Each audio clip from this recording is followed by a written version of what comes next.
I got an Argus C3 when I was 14 years old. My dad gave it to me to kind of occupy my time when I would live with my grandparents in Oregon, and I started playing with it, and that was my very first camera. But it didn't sink in. I had it, played with it for the summer, and then I put it away. Well, I wasn't allowed to listen to rock and roll because my parents were Southern Baptists, and it was all about you couldn't do these different things, and I had a little crystal radio, and I would secretly at night listen to music, and I heard John Lee Hooker, and I knew right then my parents were right. There was probably some kind of devil in rock and roll because it was just outrageous. When I did Rock Prophecies to film, there was such a great reaction to the movie that I started being inundated with young guitar players, young bands, everybody getting a hold of me saying, can you help me like you helped Tyler Bryant?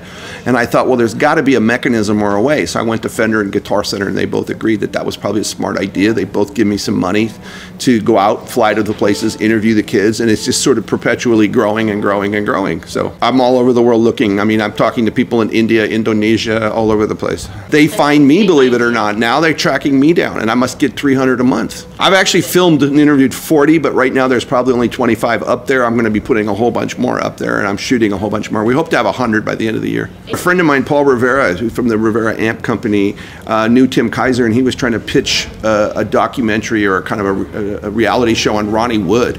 And they said, well, here's somebody that actually knows Ronnie. Maybe he'll come down and talk to Tim Kaiser. So they brought me in just to talk about Ronnie Wood, and they said, do you think Ronnie would do this? And I said, I don't think he would, and I don't think Mick Jagger would like the idea of him doing it. So then the guy goes, well, what do you do? And we started talking stories. I spent 6 hours in his office, and he goes, I want to do a reality show on you. And I went, I can't stand reality TV. I would never do that. And he says, well, think about it. And I told my wife, and she's like, there is no way I want to do that.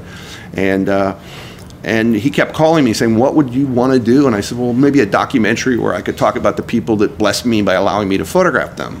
And he said, well, who could you get? And I said, well, who do you want?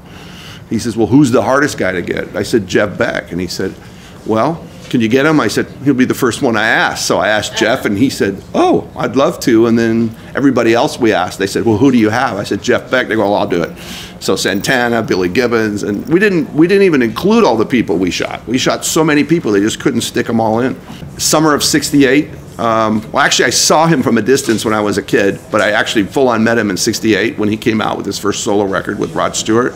And I shot those shows in '68, and then I presented the photos, and we became friends. And I talked the promoter into Hawaii to bringing Jeff Beck over. He played Hawaii, we hung out, and just developed a friendship. And then they flew him in to work with me a bunch in the '80s, and then he invited me to come stay at his house in England, and it just sort of grew. Well, I mean, I think if you're really tapped in, there's a trajectory that we're all meant to be on, and a lot of people never even know what that is. But when you're on it, there's a lot of synchronicity that happens in your life. And when there's no synchronicity in your life, that usually means you're not on the signal path. So if you're in Los Angeles and you want to go to New York, there's many different roads you could go to get to New York. You could go via Seattle, you could go via Mexico, you could go via Japan, whatever. But the point is there are quick ways and then there are convoluted ways. And the signal is more like the direct thing. So I truly believe that we all have this ability to tap into the past, the present, and the future, and we know before it manifests itself into consciousness what we should be doing.